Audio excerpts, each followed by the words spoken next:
Hai teman-teman semuanya, Assalamualaikum warahmatullahi wabarakatuh. Kali ini kita akan belajar terkait dengan suhu dan kalor loh. Terkhusus kita akan mempelajari bab dari konversi satuan suhunya. Baik, sebelum itu jangan lupa kalian sediakan alat tulis dan juga siapkan diri untuk memperhatikan materi kali ini ya.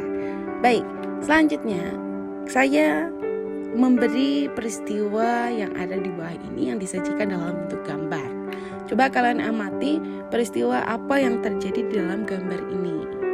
Di sini ada ibu-ibu sedang menjemur pakaian. Terus peristiwa apa sih kira-kira yang terjadi? Nah, betul sekali. Pada saat menjemur pakaian, ya, kalor atau panas dari matahari yang dipancarkan hingga mengenai pakaian yang dijemur secara radiasi. Nah, radiasi itu apa? Radiasi adalah perpindahan kalor tanpa zat perantara. Radiasi itu biasanya disertai cahaya. Maka, pada saat menjemur pakaian terjadi perpindahan kalor secara radiasi. Begitu ya kira-kira. Dan selanjutnya adalah ini peristiwa yang kedua. Peristiwa merebus air di atas kompor. Apa yang terjadi dalam peristiwa ini? Menurut kalian gimana? Ya, betul sekali. Peristiwa yang terjadi adalah ketika kita merebus air, maka air yang mendidih dan air itu bersuhu panas di bagian bawah akan naik dan air yang bersuhu dingin akan bergerak turun. Kemudian terjadi perputaran secara konveksi seperti itu. Bisa dipahami ya? Nah, saya masih ada peristiwa lagi nih. Coba kalian amati gambar ini. Nah, ini kira-kira sedang ngapain orang ini? Ada lilin, sumber api, dia sedang membawa besi, terus besinya itu dipegang sama tangan. Nah, kira-kira apa yang terjadi? Betul banget. Yang terjadi adalah ketika kita memanaskan batang besi di atas api, maka kalor akan berpindah dari ujung yang dipanaskan yang dibakar ke ujung besi yang lain, sehingga panas yang berada di ujung di dalam api ini akan berpindah ke sini, akan merembet ya, seperti itu. Selanjutnya adalah, nah ini siapa nih yang lagi panas? Ya, biasanya anak-anak itu akan mengalami demam, ya enggak? Mengalami demam, sebenarnya bukan cuma anak-anak sih, orang dewasa juga pasti pernah merasakan demam itu seperti apa. Nah, ini juga ada satu peristiwa demam yang terjadi pada anak cewek, ya kan? Nah, terus demamnya dia itu diukur sama satu alat yang dipegang sama ibunya ini. Nah, alatnya itu apa? Nah, alatnya adalah termometer. Nah, bentuknya kurang lebih seperti ini untuk termometernya. Baik, selanjutnya kita akan masuk ke materinya. Udah pada siap belum? Kalau bisa alat tulisnya disediakan dulu ya.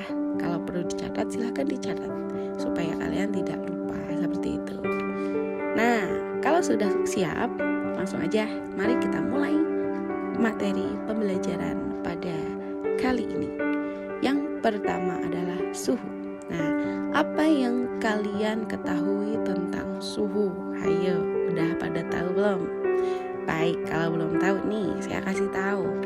Suhu itu merupakan ukuran derajat panas dari suatu benda. Nah, ini juga bisa kalian amati dengan peristiwa yang tadi sudah saya sajikan di awal ya. Iya, bahwa suhu ini merupakan seperti ini. Begitu. Selanjutnya, alat yang biasa digunakan untuk mengukur suhu itu apa? Nah, termometer. Nah, contoh termometernya itu seperti apa? Itu tadi sudah saya sajikan juga di depan. Nah, kalau termometer yang ini, kenapa termometernya beda sama yang di depan? Iya, jadi kalau ini tuh biasa disebut sebagai termometer digital. Ketika ujung termometernya itu diletakkan di dalam benda atau sesuatu yang memiliki suhu panas, maka dia akan mendeteksi secara otomatis berapa suhu yang ada di dalam benda tersebut.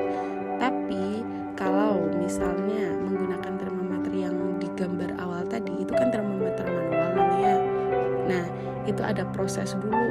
Nah, di dalam bagian dalamnya itu ada sesuatu yang nantinya akan mendeteksi panas di tempat yang dia tempelkan, sehingga itu akan naik secara perlahan-lahan dan kita membacanya juga manual. Beda dengan ini, otomatis akan terbaca oleh alatnya atau oleh termometernya, seperti itu. Selanjutnya, skala termometer itu ternyata bukan cuma satu loh. Nah, mungkin selama ini kalian hanya tahu, oh termometer berarti yang mengukur suhu dalam satuan Celcius. Oh, enggak seperti itu ya. Jadi bukan hanya Celcius di dalam skala termometer itu. Mari kita belajar bersama-sama. Yang pertama, ya sesuai dengan yang kalian sampaikan tadi, bahwa skala termometer yang pertama itu adalah Celcius. Untuk skala termometer ini itu memiliki titik didih dan juga titik bawah, titik beku dan juga titik didih. Oke, untuk titik bekunya dari Celcius itu 0 derajat Celcius dan titik didihnya 100 derajat Celcius. Nah, untuk skala termometer yang kedua itu adalah Fahrenheit. Fahrenheit itu memiliki titik beku senilai 32 derajat Fahrenheit dan titik didih sebesar 212 derajat Fahrenheit. Lalu skala termometer yang ketiga adalah Kelvin. Kelvin itu memiliki titik beku senilai 273 Kelvin dan titik didih sebesar 373 Kelvin. Dan skala termometer yang terakhir adalah Reaumur. Memiliki titik beku 0 derajat Reaumur dan titik didih 80 derajat Reaumur. Nah, kalau disajikan dalam bentuk skala gambar atau tabel, bisa kita lihat seperti ini ya. Celcius memiliki titik beku dan titik didih sekian, Fahrenheit, Kelvin, dan seterusnya. Kalian bisa baca juga dalam bentuk gambar seperti ini. Baik, selanjutnya kita akan mencari bagaimana sih mengkonversi skala suhu. Nah, ini dia. X min XB per XA min XB sama dengan Y min YB per YA min YB. Nah, XY itu apa sih? Nah, mari kita telaah satu persatu. Yang pertama, di mana X itu yang ini ya, itu merupakan suhu terukur dari X, Y merupakan suhu terukur dari Y, XA merupakan titik atas skala X, XB merupakan titik bawah skala X, YA merupakan titik atas skala Y, dan YB merupakan titik bawah skala Y. Sehingga Celcius per 5 sama dengan Reaumur per 4 sama dengan Fahrenheit min 32 per 9 sama dengan Kelvin min 273 per 5. Ini silahkan dicatat, diingat baik-baik, karena inilah nanti yang kalian pakai untuk mencari konversi skala suhu. Baik, kita lanjutkan. Masuk ke dalam contoh soal. Soal yang pertama. Air yang mendidih dan diukur dengan termometer Kelvin akan menunjukkan angka berapa?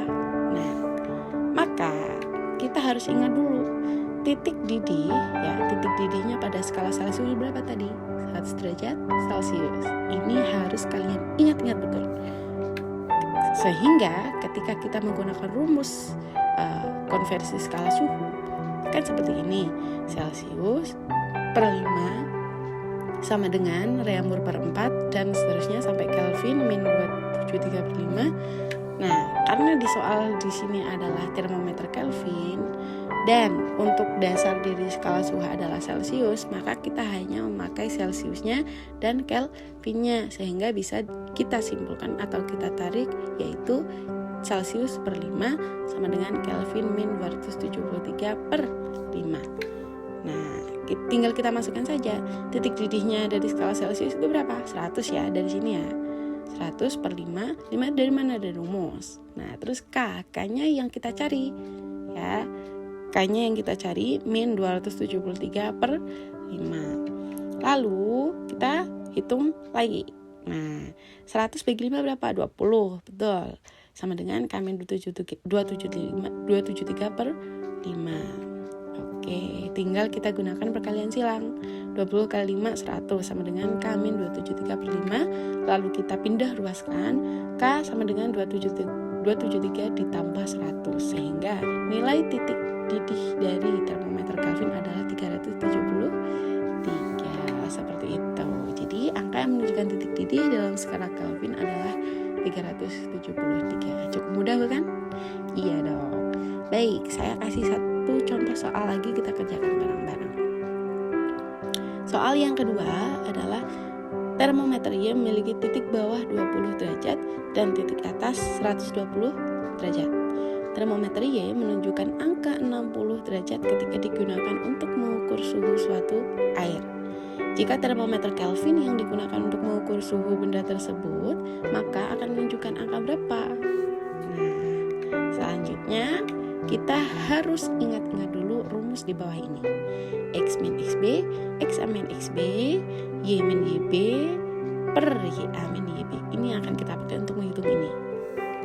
Nah, sehingga ketika dalam soal kita memiliki termometer Y yang memiliki titik bawah 20 derajat dan titik atas 120 derajat, sehingga Y menunjukkan angka 60 derajat ketika untuk mengukur suhu suatu air, dan kita ada juga termometer Kelvin yang di situ memiliki titik bawah 273 dan titik atas 373.